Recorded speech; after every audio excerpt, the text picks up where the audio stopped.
Hello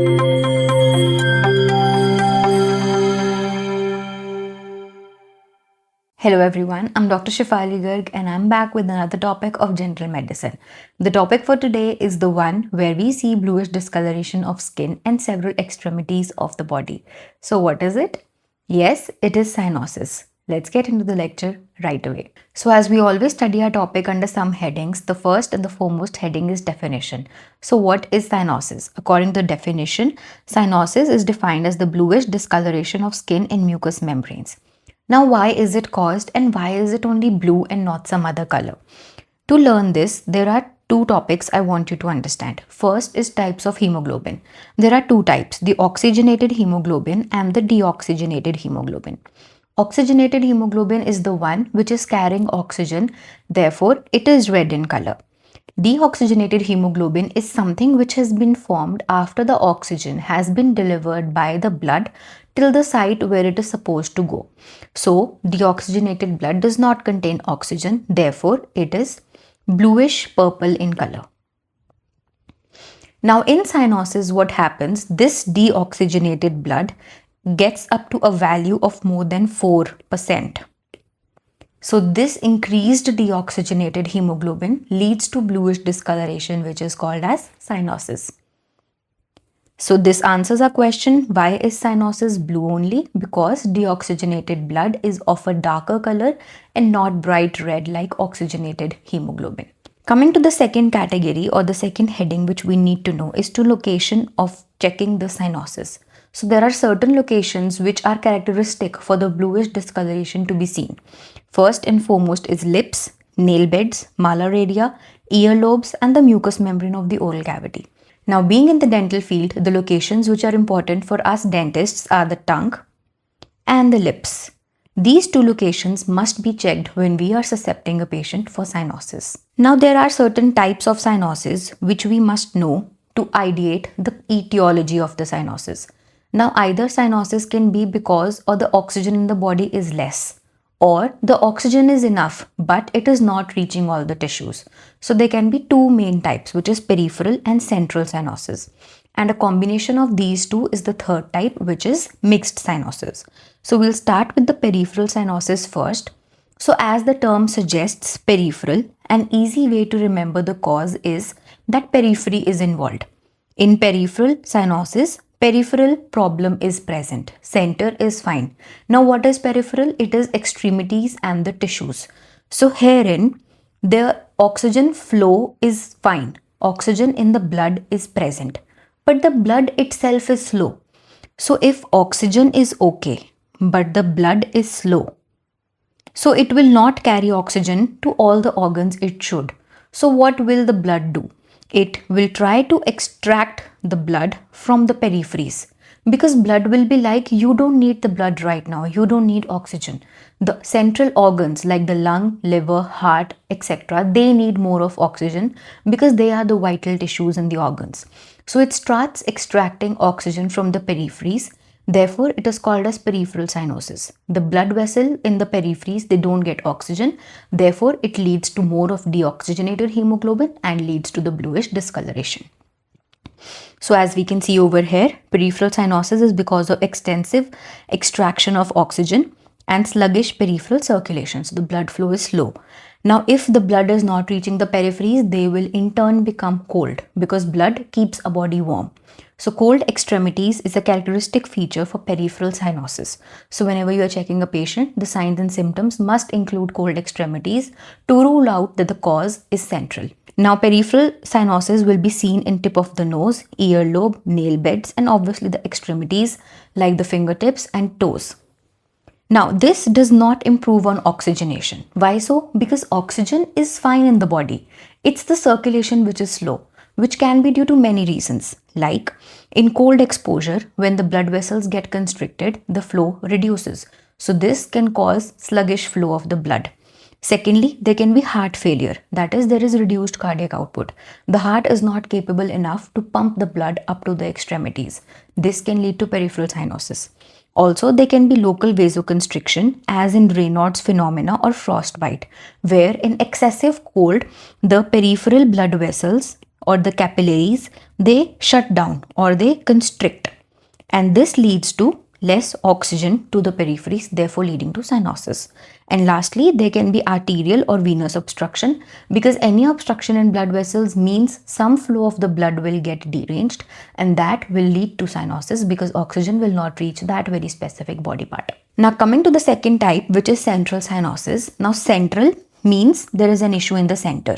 Center means there is an issue in the lungs or in the heart of the patient. So this is due to inadequate oxygenation of the systemic circulation. So actually the oxygen is less.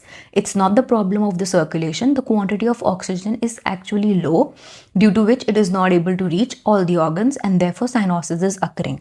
So the extremities, they stay warm because the oxygen is not being taken away from the extremities, and the blood in the extremities is fine. But oxygen is not enough in the body whole, as per whole. But blood is not containing enough oxygen in the whole body as a whole. So it is visible in tongue and oral mucosa like lips. So it will not be seen in the fingertips and toes mostly. And it improves on oxygenation, because if oxygen is low and is causing deoxygenated hemoglobin formation, so if we give oxygen, this will get compensated and therefore cyanosis will go away. So this is caused by like high altitude, COPD, pulmonary edema. In all these situations, the oxygen inflow into the body is less, therefore it can lead to cyanosis.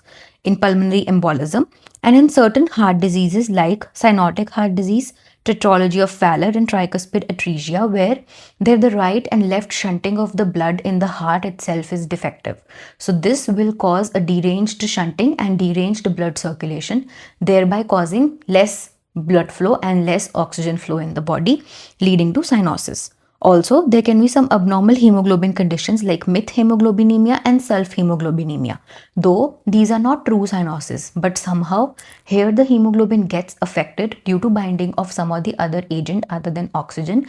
Therefore, it causes some sort of cyanosis which can be of a different color. Now, a combination of these two types is the mixed type cyanosis, wherein both the central and peripheral are involved and both the organ systems or setups get affected, and cyanosis symptoms are seen in both the setups.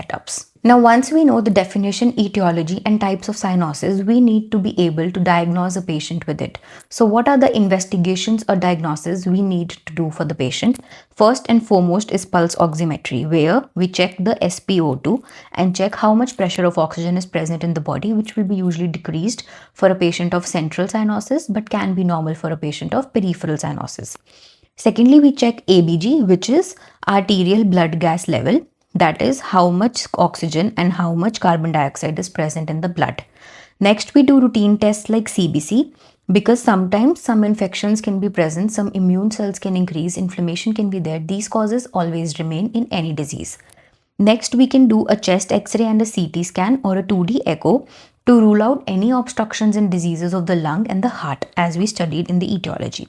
Now, once we've done the diagnosis, what all we need to rule out to come to a conclusion whether it is peripheral or central cyanosis. So in the investigations, we check the extremities. What is the temperature? If it is cold or it is warm. If it is cold, then it will be peripheral, and if it is warm, it will be central. We check for these tests and rule out any cause for the lung and the heart to be involved. And once we know which type of cyanosis has happened, we can cater to that very organ and rule out the disease which has happened, and then remove the cause and come to a management of the disease. After the investigations, what matters is the clinical features. So clinical features is mostly bluish discoloration, as we know. So as you can see in this image, there will be more of CO2 because there is more of deoxygenated hemoglobin. There will be bluish discoloration. There will be some problem in lung or in the heart. Then there will be bluish extremities, and there will be decreased hemoglobin. So less hemoglobin in the body with oxygen, or there will be more hemoglobin which is deoxygenated. These are the main features of this disease. Now we know what is the definition, etiology, the locations, the types, the diagnosis, the investigation which we have done. What is left is the treatment or management and some lookalike diseases. So coming to the treatment, the first and foremost main first line treatment is supplemental oxygen. Since it is a disease about oxygen being present or not present, reaching or not reaching the tissues, supplemental oxygen is the first line of treatment for cyanosis.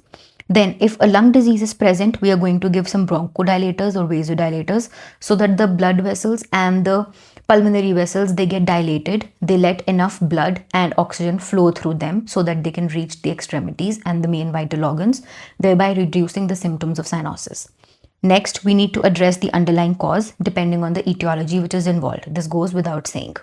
Next, we might need mechanical ventilation if sometimes the patient is in critical situation and just supplemental oxygen is not working. We might need intubation also. Lastly, we might need exchange transfusions in severe cases where the blood is not competent enough to carry oxygen. So we might need to do transfusion so that the blood is capable to reach till the extremities and the vital organs to thereby solve the problem of cyanosis. Now, there are 3 conditions where some color change happens in the blood, but it is not actually cyanosis. So what are these? First is carbon monoxide poisoning. Here, carbon monoxide gets attached with hemoglobin, due to which oxygen is not able to attach. So this leads to cherry red discoloration and not bluish discoloration. So this is not true cyanosis, but some discoloration is happening. Next, there is methemoglobinemia and sulfhemoglobinemia. In methemoglobinemia, the structure of iron changes. Therefore, oxygen is not able to bind with it.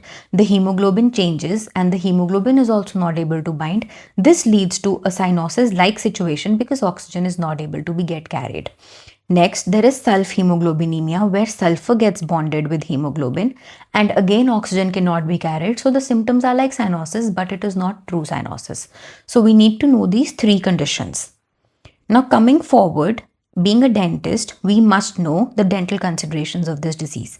If a patient is prone to cyanosis or has such episodes, one main thing which you need to keep in mind is to not keep long treatment appointments. Second, your emergency drug kit or emergency cabinet which you have must contain supplemental oxygen because such patients can need it anytime. And lastly, if you are suspecting a patient, you are diagnosing a patient and you see any bluish discoloration of the tongue and the lips, you should immediately call for medical help or refer the patient to medical help if that's possible. Because this can avoid any hazards and it can avoid any severity of the situation which can happen due to carelessness by the patient or something which has gone unnoticed. So being a dental surgeon, it comes to our notice first because lips and tongues do show the characteristic feature of bluish discoloration in the first point. So before we come towards the end of our today's lecture, I'm going to leave you with 2 questions, a flashcard and an MCQ if you're a NEET aspirant. So for a flashcard, I have a question like first line treatment for cyanosis is. You can solve so many flashcards and MCQs of such type on our app called medistudygo. So the treatment here would be supplemental oxygen as I showed you above. And coming to the MCQ question, all features are of true cyanosis except. So you need to know the keyword except over here means all will be a feature except one of these. What is it? Warm or cold extremities? Yes, it can happen depending on whatever the etiology is. They can be bluish discoloration? Yes, of course. Cherry red discoloration? No, we're not really confirmed about that because that is not true cyanosis. And breathlessness? Yes, because oxygen is less, so dyspnea can happen. Therefore, the answer shall be cherry red discoloration. If you're someone who is interested in so many more flashcards and MCQs for each topic, be it of general medicine or something else, you must check out the mind maps and the app by medistudygo. And if you're someone who is interested in watching more of our videos, you should stay tuned on our YouTube channel, like and subscribe our channel, comment below this reel for any next topic you want to be covered, and I'll see you in the next one. Do drop your queries in the comment section and we'll get back to you.